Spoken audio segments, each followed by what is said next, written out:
Langit sore berwarna jingga kelabu saat sebuah taksi berhenti di depan rumah megah bergaya minimalis milik Aris.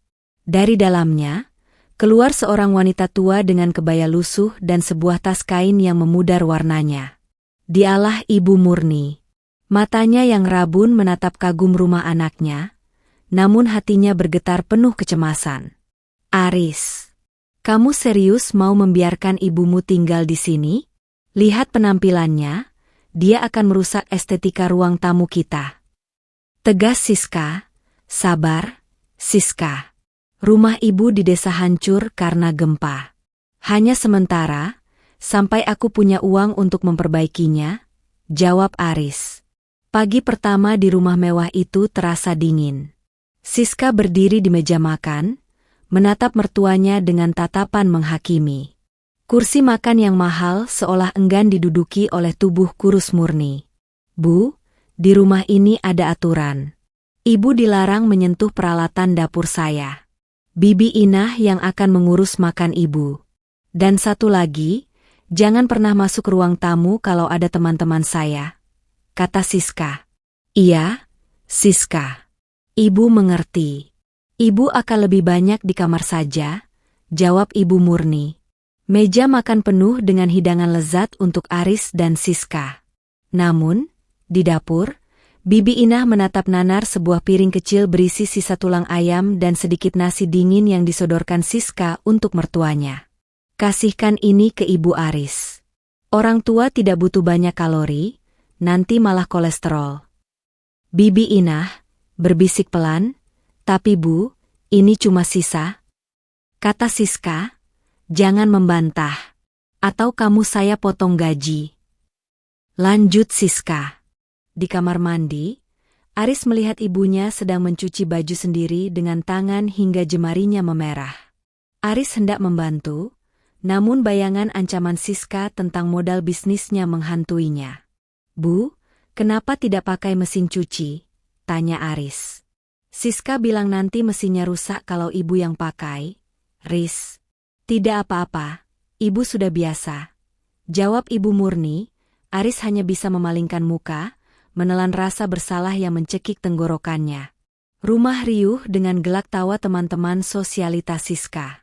Di sudut gudang bawah tangga yang sempit, Murni duduk memeluk lutut karena Siska menguncinya dari luar agar tidak mengotori pandangan tamu.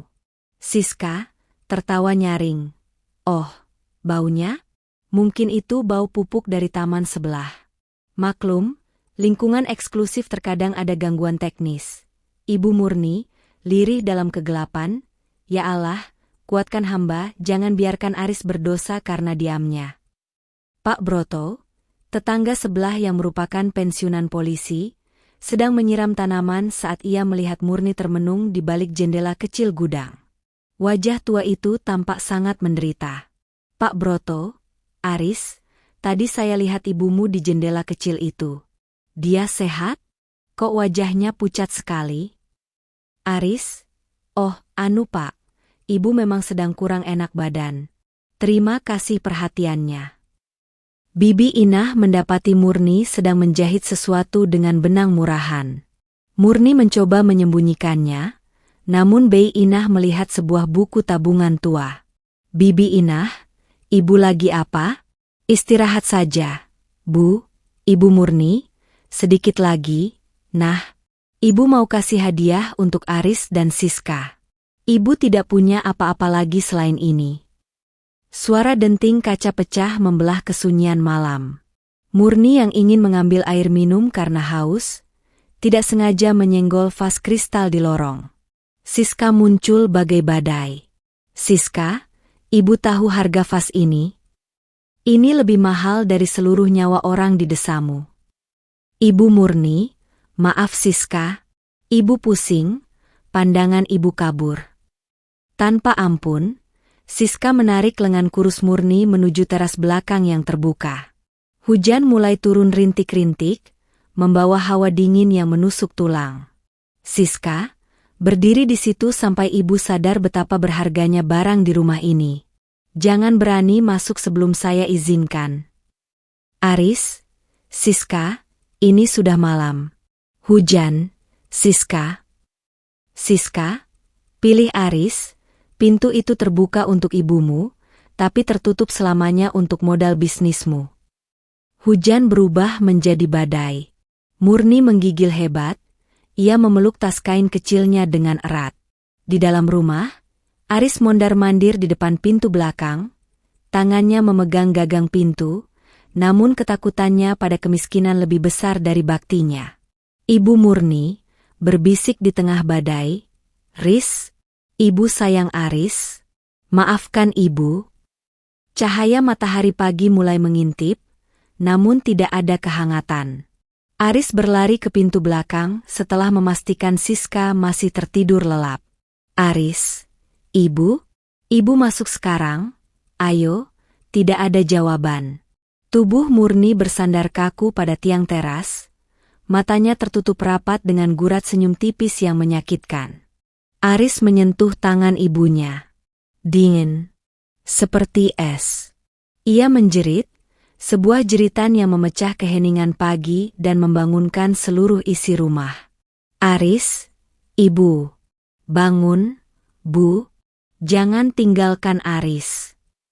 Siska muncul dengan wajah bantal. "Ada apa sih berisik sekali?" "Dia cuma pingsan, jangan drama." Di pelukan Murni yang sudah tak bernyawa, terjepit sebuah bungkusan plastik yang dilapisi kain kebaya agar tidak basah oleh hujan. Aris membukanya dengan tangan bergetar hebat. "Aris, apa ini?" Di dalam plastik itu terdapat sertifikat tanah atas nama Aris. Tanah yang selama ini Murni pertahankan meski hidup susah, ternyata telah ia persiapkan sebagai warisan untuk anaknya. Aris membaca surat di dalamnya. "Ris, ini tanah untukmu. Ibu sudah bangunkan fondasi kecil di sana. Kalau kau lelah di kota, pulanglah ke rumahmu sendiri." Selain sertifikat, ada 2 buku tabungan haji yang sudah lunas. Nama yang tertera di sana bukan nama Murni, melainkan nama Aris dan Siska. "Bibi Inah," sambil menangis, "Ibu Murni tidak pernah makan enak karena uangnya ditabung untuk ini, Mas. Beliau ingin Mas Aris dan Mbak Siska bisa ibadah ke Tanah Suci." Siska terpaku. Kakinya terasa lemas melihat buku tabungan itu. Wanita yang ia sebut parasit, ternyata adalah orang yang membiayai impian spiritualnya yang selama ini hanya jadi wacana. Pak Broto datang bersama beberapa warga. Ia menatap Aris dengan penuh kekecewaan. "Pak Broto, saya dengar semuanya semalam. Ris, kamu punya segalanya, tapi kamu kehilangan hal paling berharga karena ketakutanmu pada harta. Kamu bukan lelaki, Aris." Jenazah Murni dibawa pergi. Rumah mewah itu kini terasa seperti kuburan yang dingin bagi Aris dan Siska. Tak ada lagi suara gemericik air dari tangan tua yang mencuci baju. Tak ada lagi aroma minyak kayu putih dari kamar pojok. Aris duduk di lantai. "Aku membunuhnya, Siska. Aku yang membunuh ibuku sendiri dengan diamku." Seolah dikutuk oleh alam, beberapa hari kemudian, perusahaan Siska tersandung kasus besar. Semua kekayaannya disita. Mereka jatuh miskin dalam sekejap, persis seperti ketakutan Aris selama ini. "Siska, semua hilang. Aris, kita tidak punya apa-apa lagi. Aris, kita masih punya tanah ibu. Tapi apa kita pantas menginjakan kaki di sana?" Aris dan Siska bersimpuh di makam Murni yang masih basah.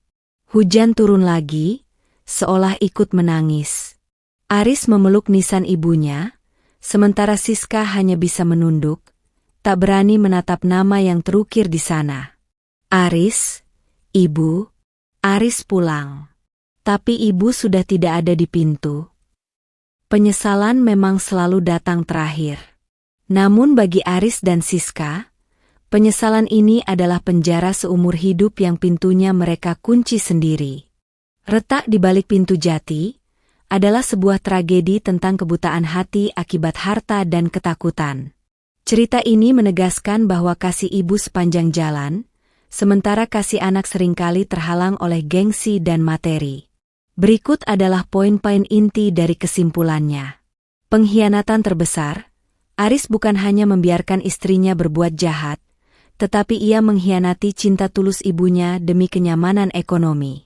Diamnya seorang anak saat ibunya dizalimi adalah bentuk durhaka yang paling halus namun mematikan. Ketulusan yang tak terbalas, Ibu Murni mewakili sosok orang tua yang memberi tanpa pamrih.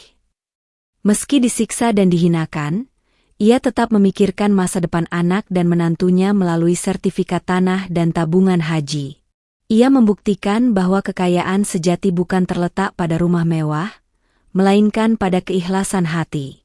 Ironi penyesalan, Siska dan Aris akhirnya mendapatkan apa yang mereka takutkan, kemiskinan, namun kehilangan apa yang paling mereka butuhkan, restu dan keberadaan ibu. Harta yang mereka agungkan hilang, dan mereka hanya menyisakan penyesalan abadi yang tidak bisa ditebus dengan sujud di atas pusara. Jangan pernah menukar ridha orang tua dengan ridha dunia. Karena saat dunia meninggalkanmu, hanya doa dan kasih sayang orang tua yang tetap tinggal. Namun jika orang tua sudah tiada karena kelalaianmu, dunia akan terasa seperti penjara yang paling sempit. Sahabat cerita setengah sadar, harta bisa dicari, jabatan bisa dikejar, tapi ibu hanya ada satu di dunia ini. Jangan sampai pintu maaf tertutup sebelum kita sempat bersimpuh. Jika cerita Aris dan Siska ini menyentuh hatimu, silakan tekan tombol subscribe dan nyalakan loncengnya. Jangan biarkan egomu menghancurkan surgamu. Terima kasih sudah menyimak hingga akhir.